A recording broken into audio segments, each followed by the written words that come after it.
Mesdames et messieurs, merci de faire confiance au journal de la ville et tout de suite les sommaires. 18 milliards de dollars américains, c'est le projet de loi de finances exercice 2025 présenté ce jeudi 31 octobre 2024 à l'Assemblée nationale par la première ministre Judith Suminwa.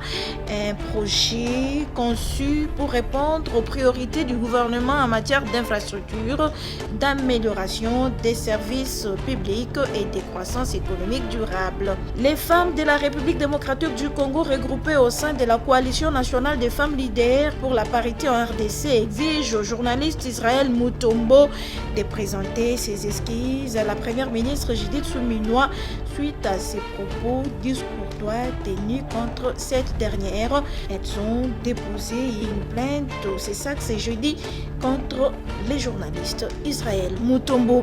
Introduction du vaccin contre le paludisme en République démocratique du Congo. La cérémonie a eu lieu ce jeudi 31 octobre en Banzangungu, province du Congo central. Plusieurs délégations de Kinshasa et de Matadi ont fait le déplacement. C'est tout pour les sommaires. Mesdames et messieurs, encore une fois, bienvenue dans ce journal.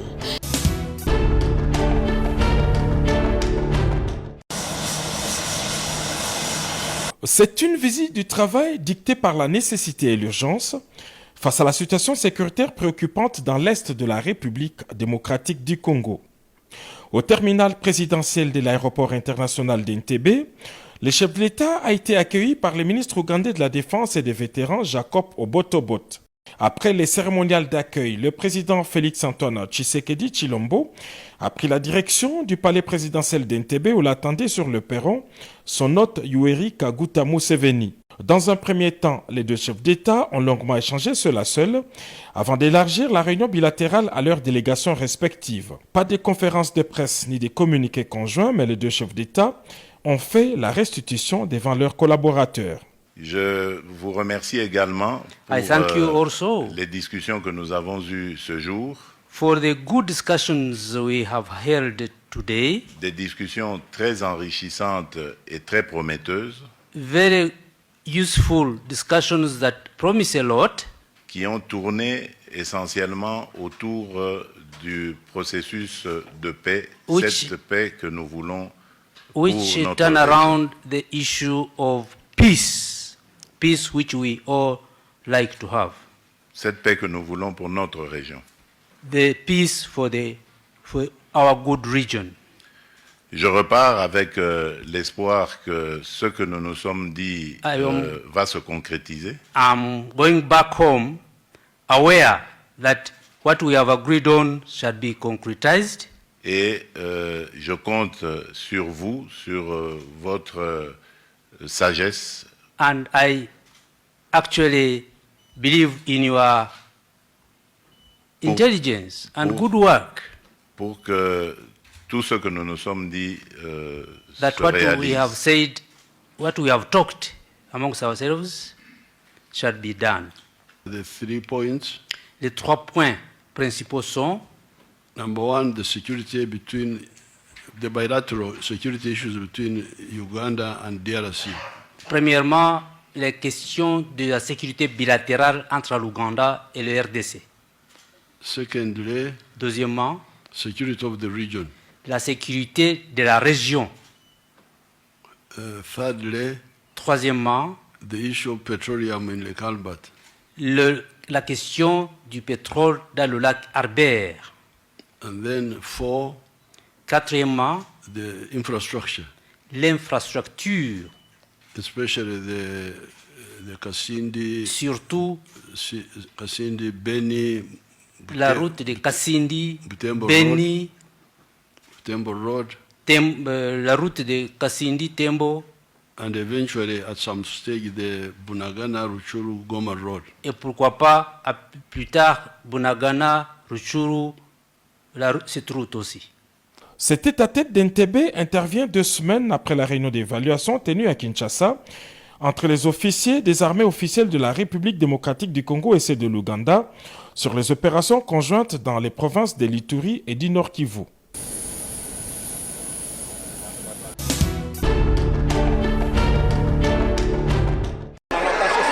À la la suite de près de 2 semaines d'intenses travaux, la Commission économique, financière et de contrôle budgétaire de la Chambre basse du Parlement a présenté à l'Assemblée plénière le mardi 29 octobre le rapport issu des analyses approfondies de 2 projets de loi, à savoir le projet de loi portant reddition de comptes exercice 2023 et le projet de loi de finances rectificative du budget 2024. S'agissant du projet de loi rectificative du budget 2024, le rapport de la Commission ECOFIN que préside l'honorable Guy Mafuta a indiqué qu'il ressort une augmentation du budget de 44 milliards 410 millions de francs congolais par rapport au budget initial prévu en équilibre de 40 milliards 986 millions de francs congolais, soit une augmentation de 8,4%. Cela est principalement dû, a fait savoir ce rapport, à la renégociation du contrat minier entre la République démocratique du Congo et la SICOMINE, dont l'essentiel de ressources sont affectées aux investissements et aux infrastructures. Sur la renégociation des contrats miniers avec la société chinoise SICOMINE a généré des ressources additionnelles de l'ordre de 300 millions l'an établis et étalés sur 15 ans à côté des appuis budgétaires provenant notamment de l'Agence française de développement de l'ordre de 15 millions ont contraint le gouvernement de la République, se conformant à la loi des finances publiques, à initier la présente loi rectificative sous examen. Les ressources et leur provenance connues, votre commission s'est plus empaisantie sur leurs affectations. Dans le projet sous examen, honorable président et chers collègues, l'essentiel de ces ressources additionnelles sont affectées aux investissements et à l'occurrence aux infrastructures. Les questions liées à l'éducation, la santé, les investissements, l'agriculture et les infrastructures ont elles aussi reçu un regard particulier au cours de ces travaux de l'ECOFIN auxquels ont pris part le syndicaliste de tous les secteurs du pays sur demande du président de la Chambre basse du Parlement. Les travaux se sont déroulés dans un contexte particulier, sous pression de la grogne sociale de certaines catégories professionnelles de nos compatriotes. Nous avons été approchés par les médecins, les enseignants du cycle primaire et secondaire, les professeurs d'université, les élus communaux, les inspecteurs de travail, les magistrats nouvellement nommés, les députés provinciaux et nos collègues nationaux honoraires. Les recommandations formulées par l'ECOFIN tant à l'endroit de l'Assemblée nationale qu'au gouvernement gravitent autour d'eux. Diligenter des missions de contrôle auprès des agences d'exécution du PDL 145 territoires, ministère des Finances et du Budget. Nécessité de diversifier l'économie nationale pour garantir une répartition inclusive de la richesse nationale. Poursuivre les efforts de pacification à l'Est en vue d'améliorer le climat des affaires et permettre ainsi plus d'investissements pourvoyeurs d'emplois et de richesses. Travailler sérieusement sur l'amélioration des conditions sociales de la population en général et surtout celle des agents et fonctionnaires de l'État en particulier, afin de ramener la paix sociale actuellement mise en mal par des grèves et des tensions partout. En ce qui concerne le rapport du projet de loi portant reddition de comptes 2023, c'est un total de 43 recommandations qui ont été faites à l'endroit de l'exécutif national, témoignant ainsi du travail minutieux et finement réalisé par la commission ECOFIN.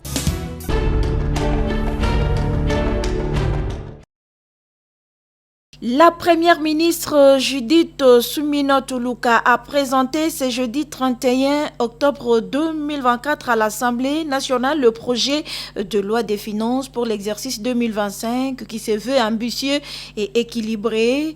Un projet chiffré à 49 846,8 milliards de francs congolais, soit environ 18 milliards de dollars américains, conçu pour répondre aux priorités du gouvernement en matière d'infrastructures, d'amélioration des services publics et de croissance économique durable. La plénière, présidée par Vital Kamerhe, le président de la Chambre basse du Parlement, s'est déroulée en présence de la majorité des députés composant l'Assemblée nationale, signe de l'importance de ces moments pour la vie politique et économique du pays. La première ministre est accompagnée de son gouvernement, exprimant l'unité de l'exécutif autour de cette feuille de route budgétaire. Alignée renseigné sur la vision du président de la République, Félix Antoine Tshisekedi. Ces projets des budgets incarnent l'engagement du gouvernement à poursuivre le programme d'action 2024-2028 pour le développement du pays et l'amélioration des conditions de vie des Congolais. Les débats qui se suivront seront cruciaux pour l'adoption des mesures favorisant les développements durables.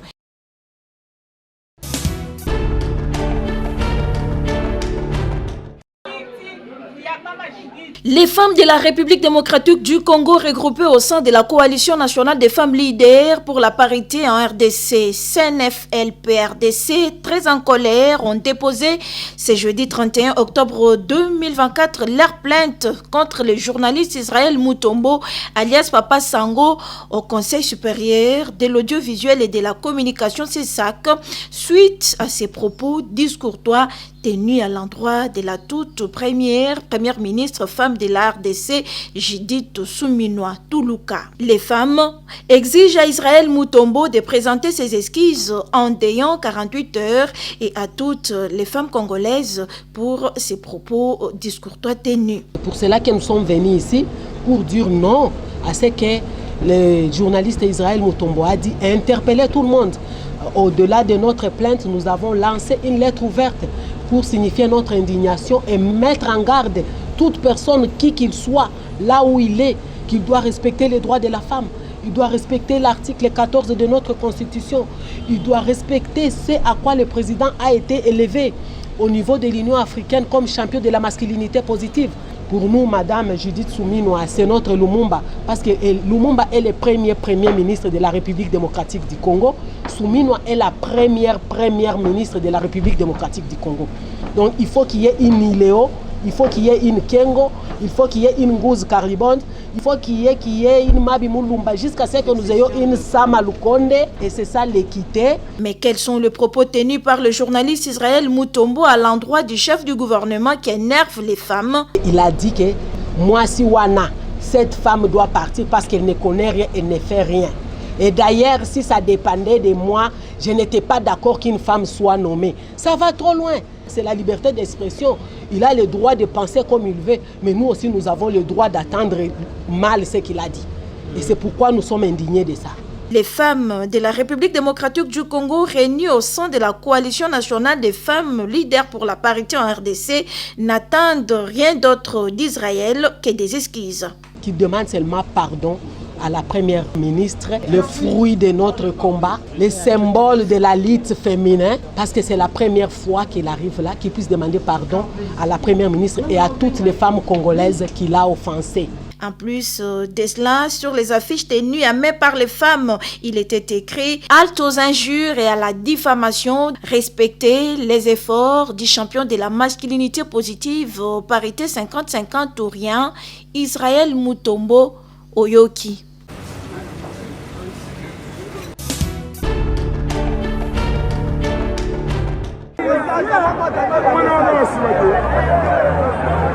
Crash d'un hélicoptère ce mercredi 30 octobre 2024 à l'aéroport militaire d'Endolo. Le bilan fait état de 3 personnes décédées. Il s'agit d'un pilote et de 2 membres d'équipage, tous des expatriés. Le pilote, coincé par sa ceinture, est mort sur place et les 2 membres de l'équipage en état critique acheminés à l'hôpital HJ de Limete n'ont pas survécu aux brûlures. Tous ont rendu l'âme. Le ministère de l'Intérieur, aussitôt saisi, la vice-ministre Jeniche Lakamba s'est rendue sur les lieux d'incident et à l'hôpital du Cinquantenaire et l'hôpital HJ où étaient internées les victimes pour s'inquérir de la situation. Conseiller au ministère de l'Intérieur, le professeur Ferdinand Kachala Mouteba explique. Le ministère de l'Intérieur, aussitôt saisi, son Excellence, Madame la vice-ministre Eugénie Tchela, a pris son bâton de commandement pour descendre et se rendre compte de la situation. Effectivement, les constats étaient amers. L'avion presque calciné, l'équipage décédé. On a amené les corps à l'hôpital Cinquantenaire. Alors là, Madame la vice-ministre s'est rendue à l'hôpital Cinquantenaire. le constat est qu'il y avait un corps du commandant qui était là, que son Excellence a identifié. Et ensuite, on nous dirait qu'il y a 2 autres patients à HG. Alors son Excellence, Madame la vice-ministre Eugénie Tchiela, a pris la décision de s'y rendre afin de vérifier l'information. Effectivement, elle est arrivée et l'équipe dirigeante de l'hôpital lui a donné des informations selon lesquelles 2 patients qui étaient admis à cet hôpital ont finalement rendu l'âme et que les mêmes corps ont été renvoyés à l'hôpital Cinquantenaire où nous nous retrouvons avec 3 corps de l'équipage sans vie. L'appareil qui a pris feu sous les regards des passants et des vendeurs du marché Tipka, les causes de ces crashs sont jusqu'à présent méconnues, mais néanmoins... Madame la vice-ministre, son Excellence Eugénie Tchiela, tient à informer l'opinion que le gouvernement suit de très près la situation.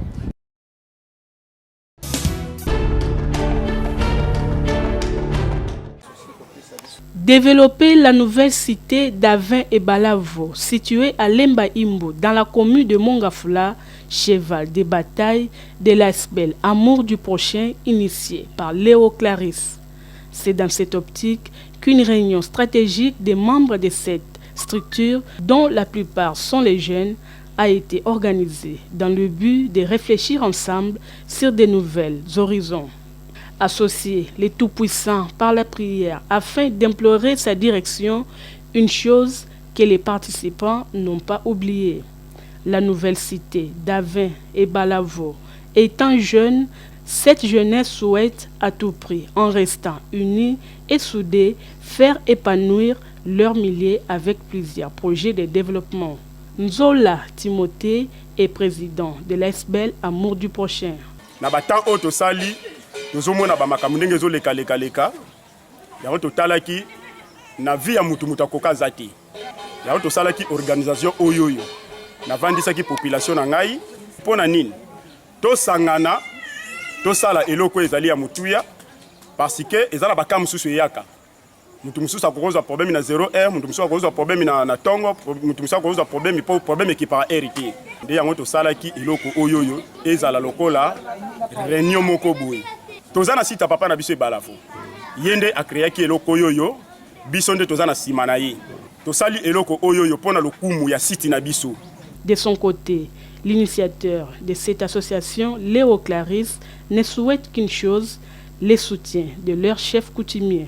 Toza lisanga ya ba responsable tosa mo eloko mo mais tozo senga soutien tozo senga toponi mutute premièrement soutien tozo senga liboso na yemoko coutumier na biso Balavo. Ba to sali eloko oyo na to pesa invitation te na ndimpete ayebi yango to ameka ko pole biso to ko ba pe ko ba misusu nde bazalaka ba bengisi bango boye to ba pe miso abatu et ça la bien. Les jeunes, quant à eux, sont invités à intégrer l'association pour leur bien-être. Ba jeunes to bengisi bango na kiri na biso baya ekiri o eza ba kuluna te eza ba responsable baya tozo sungana na makambo nyonso. Biso toza ba fille, toza ba maman, ba garçon. Le quoi toza na posa osa eloko yo, to ko s'appelle okum na site na biso Balavo. To na posa ke ba o ba omona biso, ba o ba yebi réunion o azana posa okota pe amona pe bolamu uza a. Avec l'amour, la nouvelle cité d'Avin et Balavo peut se développer, croient fermement tous les membres de l'ASBEL Amour du Prochain. Bolingo,